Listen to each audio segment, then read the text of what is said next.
buenos días a todos y todas. Estamos aquí desde San José, Costa Rica, tomándonos un cafecito y me acompaña Roxanne Cabrera. Hola Rox, ¿cómo estás? Hola Caro, ¿todo bien? También tenemos aquí la presencia de don Víctor Rodríguez, que sabemos su trayectoria, pero él nos acompaña desde Ginebra, entonces allá ya es de noche. Esperamos que no se duerma con nuestro programa. ¿Cómo está don Víctor? Hola, ¿qué tal? ¿Cómo les va? Un gusto saludarlas. Es de noche, pero es de día, porque aquí en verano oscurece hasta pues, por ahí de las 9 de la noche. Es un gusto iniciar estas charlas. No las podemos llamar de café porque son horas distintas. Para mí es un gusto acompañar a muchachas jóvenes, gente joven, gente que está interesada, preocupada por saber de los derechos humanos, y lo que queremos hacer son cápsulas informales sobre temas de interés de derechos humanos y preguntas que ustedes quieran que nosotros respondamos sobre la marcha en los programas futuros, que nos puedan pedir inclusive el desarrollo de algún tema. No es un espacio estrictamente académico ni articulado, sino que eso en función también del interés de los que ustedes vayan marcando en la agenda. Así es que vamos aprendiendo todos a la vez. Muchísimas gracias por invitarme. No, esa es la idea.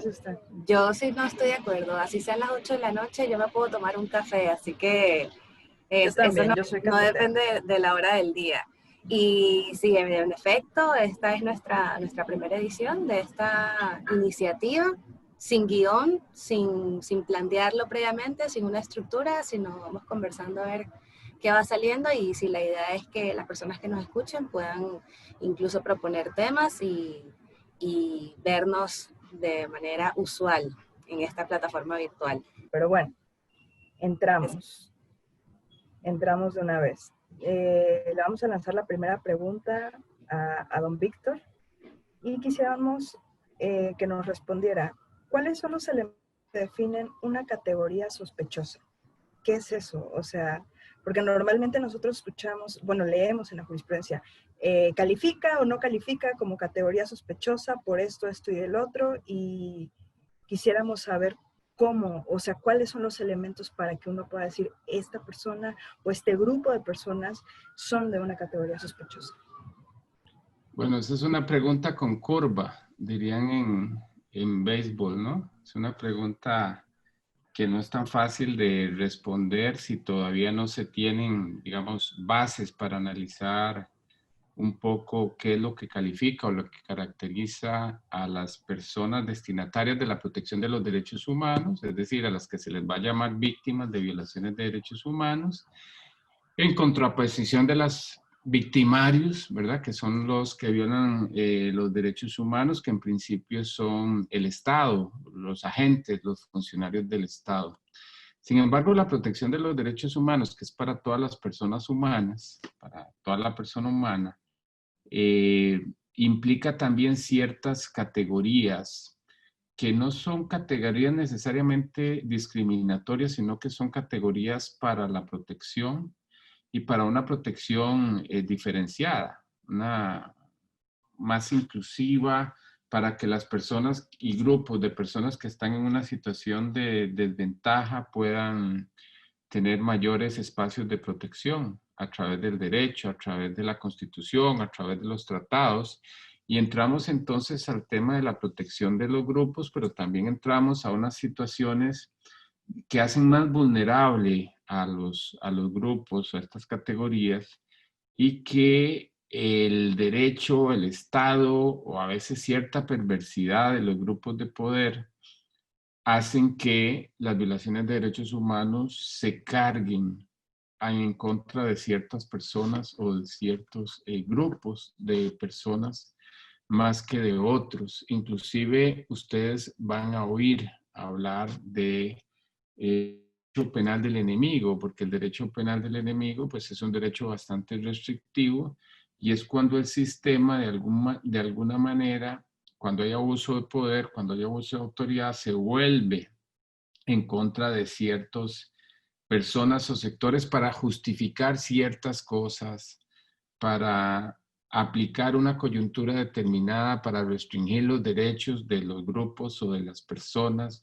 para justificar una reforma de ley, para justificar algo que pueda, en un espacio donde en la normalidad no lo podrían hacer, traten a través de lo que se llama, pues es un populismo jurídico, por ejemplo, castigar de alguna otra manera, obtener de alguna u otra manera cierta sensibilización o beneficio normativo o estructural que al final de cuentas va a perjudicar a cierto grupo de personas. El derecho penal del enemigo, por ejemplo, es cuando se toma la excusa de que las personas menores de edad, para poner que están en una situación de vulnerabilidad, por ejemplo, que son parte de pandillas, que son personas sin hogar, personas que viven en la calle, etcétera, pueden en algún momento ser víctimas de invisibilidad,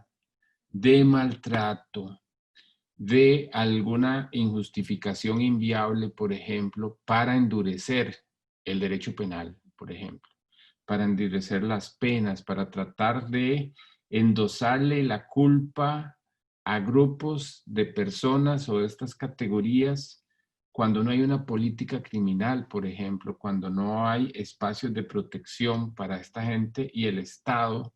Un Estado que hace esto no es un Estado protector, es un Estado que más bien expone a estos grupos.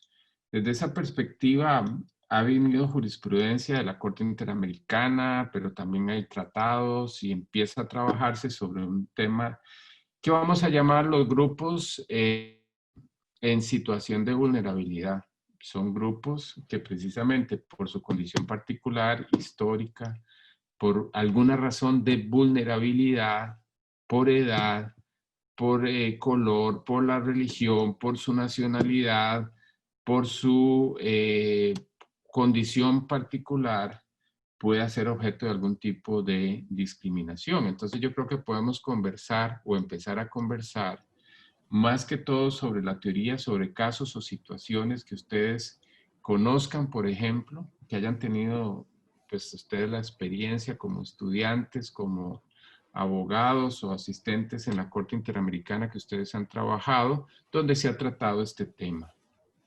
Sí, yo al respecto quisiera precisamente abordar un poco en eso, que usted pudiese comentar una cuestión, porque creo que ocurre mucho que a veces no se sabe distinguir si es que existe alguna distinción entre una persona vulnerable, un grupo vulnerable y alguien que puede encuadrarse en cierto momento en una situación de vulnerabilidad. ¿Esta distinción vale la pena hacerla? ¿Le parece a usted? ¿O se debe utilizar el término de manera indistinta? ¿Quién califica para cada uno? ¿De qué depende que una persona esté en situación de vulnerabilidad o es que es inherentemente vulnerable? Yo creo que el peso de las palabras es muy importante y a veces las palabras manejadas incorrectamente pueden victimizar a la persona, a la víctima. Y a veces suena como algo exquisito porque cuando vamos a hablar de grupos, siempre la gente dice grupos vulnerables y grupos vulnerables. La pregunta es, ¿son todos los grupos vulnerables? Entonces, la lógica es esta. ¿Hay alguna categoría donde podamos meter en la misma bolsa, en el mismo paquete, a todos los grupos, es decir, grupos en situación de vulnerabilidad, personas y vulnerables en sí mismos, o hay alguna diferencia? Entonces vamos a usarlo así. La categoría general es grupos en situación de vulnerabilidad. Ese es el género, grupos en situación de vulnerabilidad. Grupos en situación de vulnerabilidad lo vamos a dividir en dos. Grupos que son vulnerables en sí mismos y grupos que están en una situación de vulnerabilidad. ¿Cuál es la diferencia? La diferencia es que efectivamente sí, por unas razones específicas, hay grupos que son vulnerables. Por ejemplo, los niños, las personas menores de edad, son vulnerables en sí mismos. ¿Por qué? Porque todavía no tienen la edad ni el desarrollo, ni físico, ni mental, ni psicológico, ni psíquico para poder administrarse ellos mismos y poder depender de sí mismos, inclusive tienen una incapacidad legal para contratar, pero están en una relación de poder dentro del hogar, etcétera, dentro de la autoridad, etcétera, donde la edad los hace vulnerables.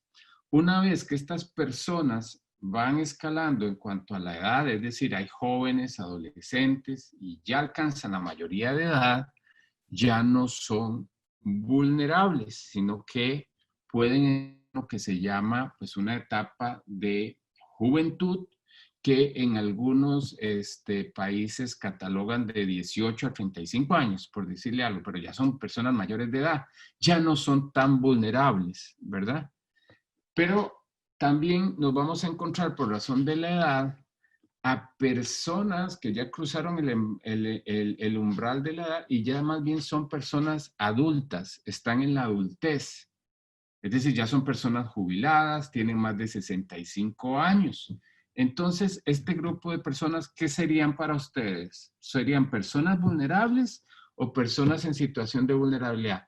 Son personas que también llegan a ser vulnerables porque empiezan a perder capacidad física, cognitiva, condiciones de salud que las hacen vulnerables, es decir, la edad las hace vulnerables. Entonces nos vamos a los dos extremos. ¿Qué quiere decir esto? Que el Estado tiene que proteger a estos dos grupos vulnerables. ¿Cómo? Con tratados. Hay una Convención de Derechos del Niño precisamente por esa vulnerabilidad per se. Y hay una Convención Interamericana para las personas de edad, precisamente se les dice adultos mayores, personas de edad, también para protegerlos de esa situación de vulnerabilidad. Ahora, hay otros grupos que no son necesariamente vulnerables. Yo les haría las preguntas a ustedes. ¿Son las mujeres en sí mismas un grupo vulnerable o en condición de vulnerabilidad? 1. 2. Las personas indígenas, ¿son grupos de personas vulnerables o son personas que están en una situación de vulnerabilidad? Bueno, ustedes nunca digan que una persona, una mujer está en una condición, es vulnerable, porque no es cierto. Vive en una situación de vulnerabilidad porque por razones históricas, por patrones históricas, por machismo, por relaciones de poder, han estado sometidas en el espacio, en el tiempo, en la política, en la economía, en razones laborales. Entonces les hemos llevado a una situación de vulnerabilidad, pero no es porque las mujeres sean vulnerables, sino que las hemos vulnerabilizado. Es decir, la relación de poder, el machismo, etc. ¿Son los indígenas vulnerables? No, los indígenas no son vulnerables, pero sí los hemos discriminado, sí los hemos llevado a una situación de vulnerabilidad. Entonces, no sé si me entienden. Ahora, una persona indígena sí es vulnerable, pero no es por ser indígena que es vulnerable, sino que lo que es vulnerable es la edad, ¿verdad? O la adultez. Entonces, aquí entramos en ese tema. Nunca digan, por favor, que las mujeres son vulnerables. Las mujeres están en una situación de vulnerabilidad porque las hemos llevado a ese punto de discriminación, de violencia, de desventaja. Los niños sí son vulnerables, los niños y las niñas son vulnerables. Las personas adultas sí tienen una situación de vulnerabilidad por su edad, por las condiciones naturales de la edad que las pueden llevar a tener ciertas situaciones de desventaja. Son las personas privadas de libertad, personas vulnerables, bueno, por su condición de encierro, pero ¿qué es lo que las hace vulnerables?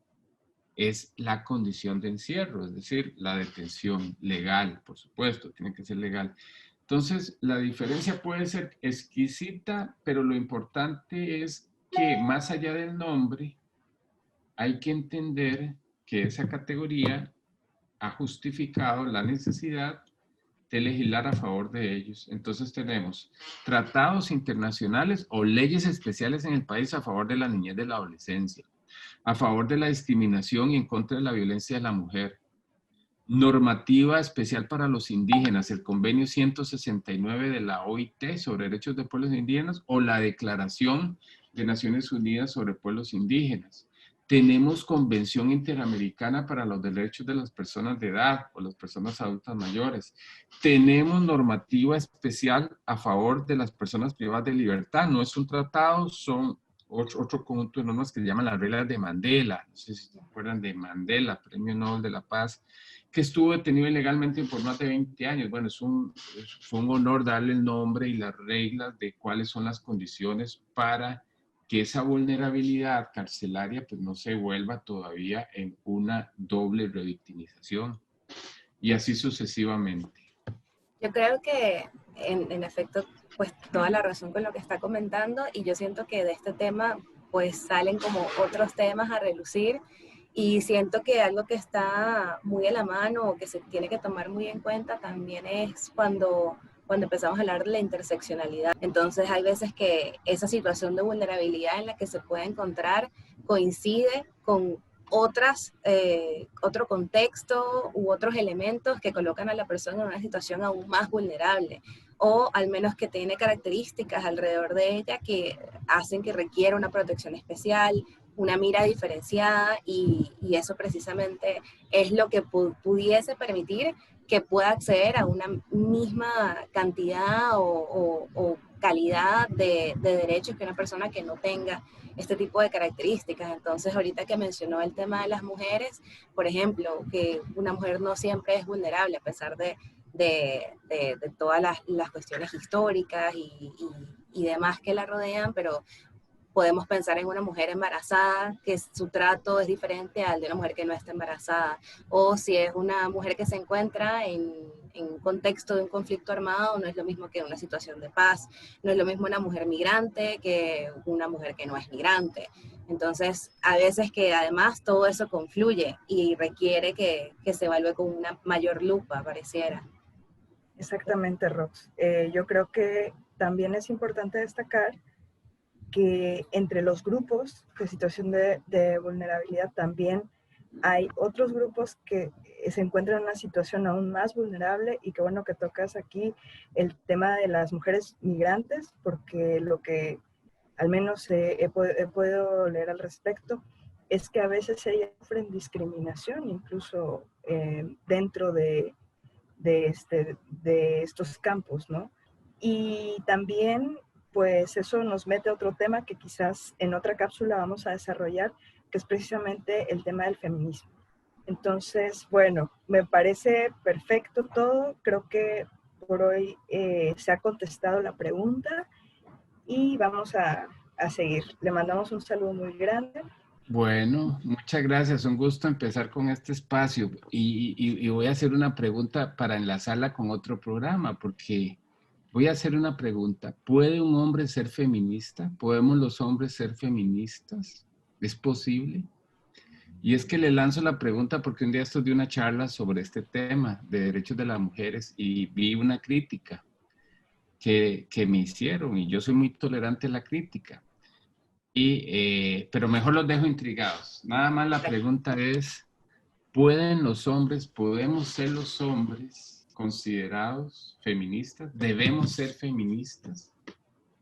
¿Cuál es nuestro papel dentro de este tema del feminismo? Yo creo que ese es un temazo para otro día. Muchísimas gracias. Todos estos son buenos temazos, ya lo iremos abordando poco a poco. Muchas gracias por hoy. Muchas gracias.